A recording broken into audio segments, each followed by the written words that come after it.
Howdy folks, I'm Jaunty Juniper Hairstreak, jubilantly jumping over jumpy junipers. I'm Amber. And here are more jumpy junipers for us to jump over. Amber, junipers don't jump. I don't know how to tell you this. They're plants. I mean, maybe you've met the wrong junipers. Apparently I have. Much like the jumping beans, these junipers jump out of nowhere at you. It's like a horror movie where the junipers are the monster. Let's get started. Alright folks, and our first letter is titled, Am I a Jerk for Firing a Pregnant Employee Who Hung Up on a Member on a Call to Use the Restroom and Lost a Major Sale because of it? I manage a team of inbound sales reps at a large insurance company. Can't disclose which one. We are very lenient on using the bathroom whenever you need to. We have a special aux code dedicated to it. And we don't care how long you take, as long as you deduct the time over 7 minutes from your next scheduled break. The only exception is when you are on the phone with a member. We have to try and complete everything that we can on that call. Most calls last between 15 minutes and an hour, but a few can last a little longer. I have an employee who is 4 months pregnant. She has a few easy calls in the morning, but just before she was about to wrap up for her break, a call from Massachusetts came in. Massachusetts is one of the most complicated states for auto insurance due to its state's regulations requiring multiple forms that the members need to sign and submit to us in order to proceed. The member has 6 vehicles, 2 homes, 5 rental properties, and a personal and business umbrella totaling $30 million, and wanted to switch everything over to us. Needless to say, this call was very long. After 3 hours into it, the employee was visibly shaking and messaging me for permission to place the member on hold. Unfortunately, walking away from the computer locks it, which disconnects the member, and I told her that she could not just let this sale go. If she disconnected, the member would be forced to start everything over again because incomplete applications cannot be saved and reopened. She would have to simply hold it. I felt bad for her, and I knew that she was in great pain, but there was simply no choice here. About an hour after she had found one of the forms that the member had to sign was incomplete and had to resubmit to the member to re-sign all the sections of that form, another 20-minute delay. At this point, the employee began to sob uncontrollably. When I went over to console her, she jumped out of the seat, locked her computer without even alerting the member, and ran to the restroom, leaving a small puddle on her seat and a trail of urine behind her as she ran to the bathroom. She was truly at her body's natural limit. She spent 20 minutes in the bathroom crying and cleaning up. When she returned, I made her call the member back and apologize. The member was largely sympathetic, but when told the entire quote process had to be restarted from scratch, he declined to do further business with us. At this point, I decided that the most appropriate action would be termination. This was an unacceptable loss, and the fact that she hung up without even letting the member know was simply unacceptable. My view was that she took a big fish in a sure thing that would have been a huge boost to her sales, metrics, and mine, and turned it into a wasted 4 hours and lost business. Some other employees have hinted that they disapprove of my choice to terminate her, and it seems in general the mood in the office has changed following the incident. I can't rehire her now regardless. Company policy would never allow it. But was I wrong in this decision?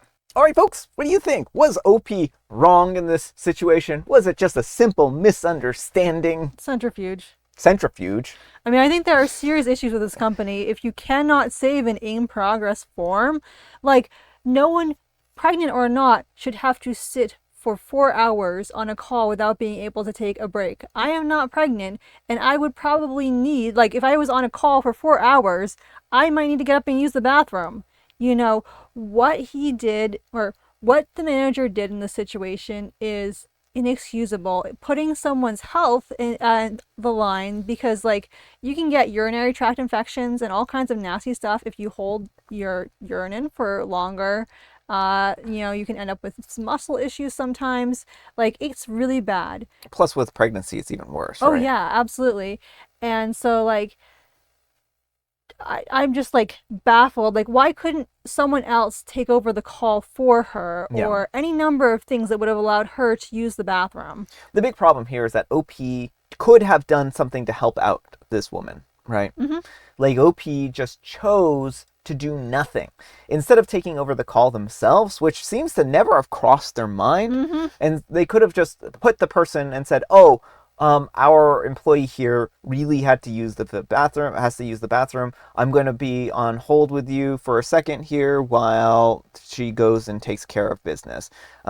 Usually our calls take only 15 minutes. Really sorry about this inconvenience, but we really appreciate your patience in this particular situation, right?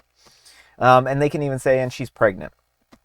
Now, Or you don't even need to disclose all of that. well, You can just yeah, say I mean, something, I guess that's true. Like, you don't have to disclose that. and it may even, you know, you don't want to get into people's like medical histories and whatnot. But you know, That's perfectly fair.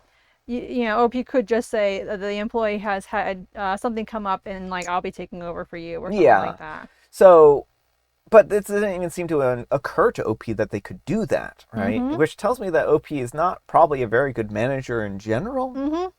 And like, firing them because of this, the company wasn't any better off or worse without this client, right? Right. Well, and I'm wondering if they'll be able to potentially do a wrongful termination suit. I hope because, so. you know, you need disability accommodations when you're pregnant, and that includes bathroom breaks generally. Well, and not to mention, like, you need to be able to use the bathroom freely. And I know in some states, there may be laws about, you know, undue, you know, burdens on stuff like that. Like 4 hours is a long time to try and push someone not to use the bathroom, right? Yeah. And again, whether or not you're pregnant, like that's still a really long time. So I don't know. I mean, like, I think that OP might be opening themselves up to, like you said, a wrongful termination suit.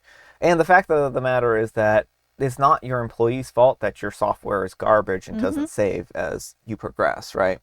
Now, I mean, I understand in general it's probably not needed because most calls are 15 minutes long, but clearly there's something wrong here if you're in 2025 and you don't have an autosave. Yeah. Right? Like, I mean, every piece of software practically has autosave. I mean, even Notepad on Windows has an autosave now. Like, it's just absurd that an insurance company that was writing on a $30 million, you know, policy or something like that could not have a autosave function here. So, I mean, certainly, like, that's not OP's fault that there is no autosave here, but it shows that maybe, just maybe, there should be, right? Yeah. And the fact is that it sounds like this isn't uncommon, that they know that this is something that you can't do, right? So, yeah, I mean, I just think that OP is a villain in this particular case. Yeah. Through and through. I'm sorry, OP. That's just kind of my view. But let me know what you folks think. So anyhow, take care and good luck. But folks, let's see what the Wheel of Judgment has to say. Wheel of Judgment, turn, turn, turn. Tell us the judgment that OP's earned. The Centrifuge? Yay, good wheel. Looks like the wheel agrees with Amber in this particular case. We are centrifuging them. So good job, OP. A rare and valiant attempt. I don't know where I'm going with that, but it shouldn't be rare. We do need to pull out the centrifuge more often. But today I was just like, you know what? I think centrifuge. Well, I just feel so bad for that employee because like being forced to sit in your seat until you pee yourself, like it's such a horrible thing to do to anyone. Yeah, it really is. And Livesenia Dream says, yes, you sound like an incredibly bad manager, and you're lucky if you don't get the company sued. What is wrong with you? And New Lifeguard 9494 says, wow, I can't even describe how much of a jerk you are. You forced a pregnant woman to literally urinate on herself, and then you fired her for it. You're disgusting. I hope that you and your company get sued. Your company is absolute garbage too for having a computer system this terrible. Way to show your other employees how little you value their welfare. You're the jerk 1,000,000 times. I mean, it does kind of show the other employees like how easy and, you know, expendable they are, right? Even in a situation that was basically like she was at her body's natural limit, and OP even acknowledges it, right? And they're like, but we have to fire you anyways. Right. Like that's such a horrible thing to do, and like, yeah, it shows that they're not a good manager, and again, I hope this company pays dearly for it. Yeah, and then like on top of that, the whole, oh, I can't rehire her because of company policy. Yeah. It's like, yeah, your company policy is garbage too then. Everything about your company seems terrible. And Only Secondary Weapon says, well, that lady is going to be out of a job, but she's getting paid big time now. Good job, manager lady. Alright folks, and our next letter is titled, Am I a jerk for paying my daughter a lower salary? Am I the jerk for paying my daughter a lower wage than I did for my previous employer? Am I the jerk for paying my daughter a lower wage than I did for my previous employee? I have two daughters, a 14-year-old female and a 16-year-old female. I've been running a small cafe over 10 years at this point. A couple of years ago, we hired a part-time waitress for our cafe for around €8 an hour for 15 hours per week. She did her job well, and the money that we gave her was very good compared to others. I was originally going to pay less, but I didn't find any employees willing to clean part-time in my area, so I raised it. Anyway, she quit a few weeks ago as she was moving on to a better job. I needed another part-time waiter for my cafe. I was originally going to ask my husband to search for one, but then I had a better idea. My 16-year-old has recently been wanting money to spend on bags, purses, clothes, and other things. Currently, she gets a spending allowance of 10 to 15 euros per month, depending on what chores she does. But she has been wanting more as she feels this isn't enough. So I offered her to be a waitress part-time, and I would pay her. This would let her make more money than she already does. She agreed, and I asked her if €550 was enough, and she said yes and started working. Well, a day ago, I was talking to my husband about how we saved quite a lot of money hiring her compared to the old waitress. My younger daughter, 14-year-old female, overheard it immediately and told my daughter about it. Now she got mad at me for hiring her to save money. Am I the jerk? All right, folks, what do you think? Jerk or not the jerk? Yeah, I mean, I'm wondering if this is even like a legal wage. I don't know what the minimum wage laws are in Europe, but Yep. like if you're hiring your daughter for less than minimum wage, that's not cool and could be a lawsuit in the making.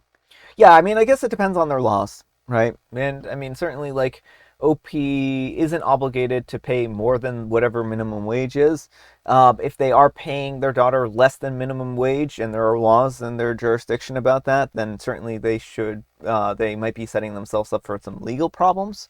But as for whether or not they are paying them too little, I just don't have a good answer for that. I mean, this is a person who is you know, just starting out in her job, and I guess it depends on how much they would normally pay somebody in that position. It sounds like they wouldn't have paid, they only paid this other person €8 an hour because that she was exceptional, right? Well, because that was And the lowest they could pay and get someone to do it. yeah, so I mean, I guess It's it, oh, sorry. no, go ahead. Because it sounded like they wanted to hire somebody for less. Yeah, it does sound like they wanted to hire somebody for less, but it sounds like they're taking advantage of their daughter's like naivety and not knowing what she's worth. Yeah. Which is not cool if they're doing that. So, I mean, this is a challenging situation because I'm not sure some of the legal bits of it. And I don't know whether €550 is a fair wage or not. And I don't know, like, I know they don't get tips probably over in Europe. Yeah. There are non-tipping countries over there. And I believe, like, the US is pretty much the exception to the tipping rules. So there isn't going to be, like, that extra, income from the tips and wages and whatnot. Mm-hmm. So, again, like, I think that they need to reflect and consider whether this is a fair wage, if they think that they're taking advantage of their daughter. And, that's kind of my view on that one. I know. It's a hard one for me to make a judgment on, but I don't think inherently paying your daughter less money than your previous employee is a bad thing. I think that it really depends on the variables around Well, it. I mean, I think OP's in the wrong because singling out your daughter because she'll take a wage that no one else will take because she doesn't know how the world works. Yeah. I think that's the problem. Like, And if that's what they're doing, then that's absolutely not good. because the way OP was talking to her husband makes it seem like that was the intention. Like, oh, I hired the daughter for cheap. Yeah. And look at all the money we're saving. Yeah, and you shouldn't be taking advantage of your family. So if OP is taking advantage of their daughter and their naivety, then that's not good. I really don't think that's fair. But if this is comparable to what she could go and earn at another restaurant, then I don't have any problem with that, right? But let me know what you folks think. So anyhow, take care and good luck. And Cat's a Cat says, you're the jerk. It's a business expense and should be treated as such. Is that even a legal wage that you're paying her? Teach your children ethical business practices. And Philosophy Negative says, I guess the lesson that your daughter needs to learn is that employers will mess them over even if they're family. It is an important question. And Kuroku Manu says, you're the jerk and you've taught your daughter that instead of being able to trust you to be fair and look out for her interests, she has to be on the guard against you as you are comfortable with exploiting her if you can. Surely she thought that at least she could trust that you would be offering a proper wage and not trying to take advantage of her trust and naivety. And Emma Aboxo says, "You're the jerk. You underpaid your daughter for the same work just to save money. Family or not, fair pay is fair pay." And our next letter is titled, "Will I be a jerk if I decline a volunteer job with a charity because they expect me to pay a membership due and have not been nice? For some context, I have been volunteering for many years, and this has never happened to me before. I suppose it's a sign of changing times. I don't know what to do. Please give me your honest opinion, especially if you've had to pay for the privilege of volunteering your time and talents to a charity recently. Thank you so much." A local charity in my area asked me if I would sit on their 10-person steering committee. They had a vacancy. Of the 9 remaining people, 7 are employees/owners of large companies, big donors, and gold sponsors of the charity. So, when it was time for my interview with 4 members on a Zoom call, I said specifically that I would be joining on my own, not from a gold-sponsored company, and that I have asked what the financial obligation on me would be if I were to do so. I was assured that there were none, and they told me that they are flush with cash from grants and not to worry about it. They were honestly great. I repeatedly asked what my responsibilities would be. They said monthly planning meetings, a member outreach subcommittee, and event planning. Cool. I don't have much money, but I do have time and talent to offer. My talents are professional. This has not been a problem before. Then I met the committee chairman by himself in a Zoom call. Let's say that he was not very nice to me. He started by asking what I have to bring to the table and why they should let me on the committee. I knew he had my entire bio, I'm educated, and so on, so instead of begging, I told him a side note, true story, that I was currently trying to get on the Founders Day garden competition judges panel in town, but without much success since those people are very cliquey and don't welcome strangers. We laughed, and he spent the rest of the hour bragging about himself and his work. At the very end of the hour, he squeezed in that they would be leaning on me heavily for event work. There was no time left to ask for him to elaborate. Well, fast forward to Monday, I get an email from him telling me that the committee met and voted me in. I just had to complete an application packet with my picture, and we will cover your annual memberships. I was shocked that there was a membership fee to donate my time. But since they said that they were covering it, I just wrote back thanking him, saying that I would get to work on the application packet.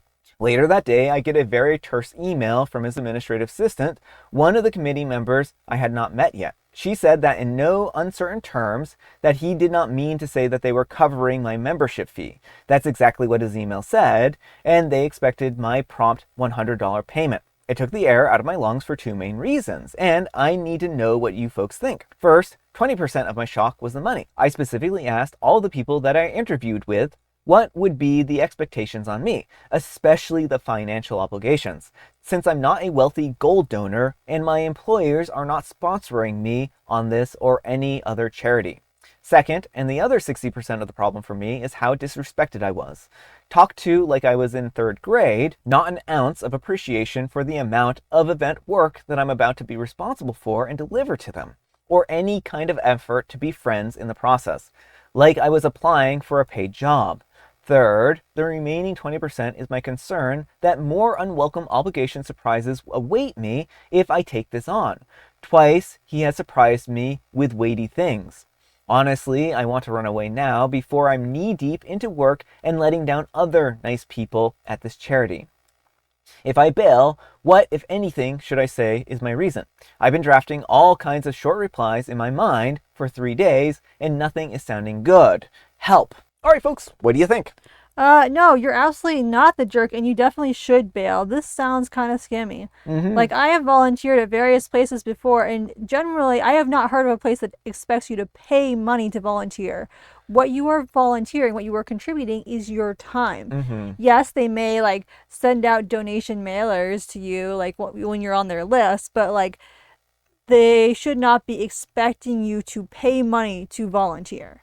Well, that's the biggest problem I have here, is that the expectation of finances, and it's all right for them to have like membership dues and that be an expectation, But if OP has made it very clear that they can't meet those financial expectations and they still, wanted to cover their fees and stuff like that, that would be one thing, right?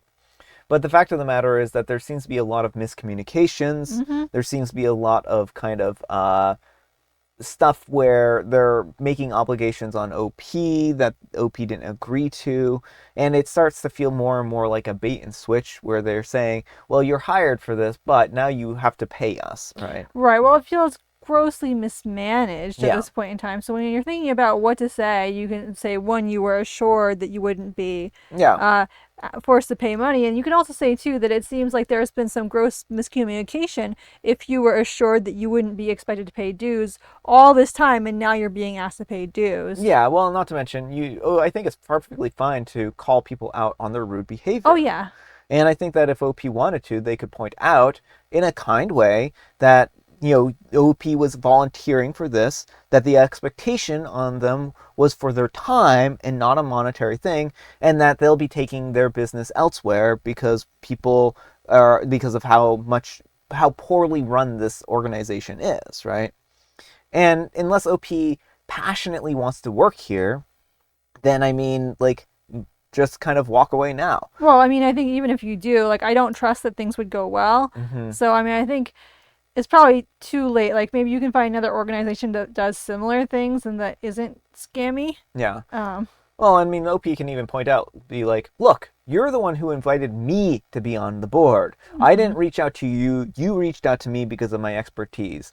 You can either take my expertise as is without any kind of fee and treat me like you would treat any other colleague or respected, professional, or I'm walking, right? Plain and simple.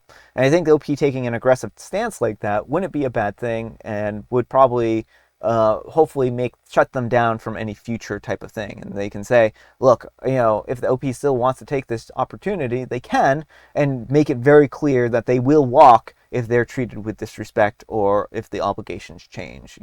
Running away now is perfectly acceptable too. mm-hmm. But let me know what you folks think. So anyhow, take care and good luck.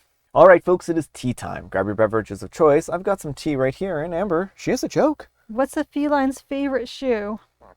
Oh, I can tell you exactly what a favorite shoe of a feline is. You might think, well, it's probably their owner's shoes, and that's why cats will sometimes just jam their faces into people's shoes and just sit there like some kind of maniac with their face in the shoe, right? That might be your first reaction to the punchline of this joke. But no, dear viewer, that is not my reaction at all. In fact, I know exactly what type of thing the cats like. It's a gumshoe. Not only is it a gumshoe, it's a very specific gumshoe. It's Chip and Dale's Rescue Rangers from the 1990s hit series that used to play on ABC. And they like those gumshoes in particular because they like rodents and they would chase after them if they could because they're cats. So let's all be thankful that they're behind the glass screen of the television being safely sequestered away behind cathode rays. So feline's favorite shoe, kitten heels. Oh. And today is National High Heels Day. So go find yourself a pair of high heels and strut. Wear them. Wear them like a boss. But not like the boss from the first story. No. No. And I have the special guest tea, some matcha. Alright folks, that's all the time we have for today. Thank you so much for watching. Happy Terrific Tuesday, spelled TWO. Amber, we need some kind of moral advice and or guidance. And please have it on bad bosses. Don't make your employees pee themselves. Don't make your employees pee themselves. Don't underpay your children's wages. And don't be a jerk during interview processes. That's my advice. Thanks so much for watching, and we'll see you all tomorrow. Bye.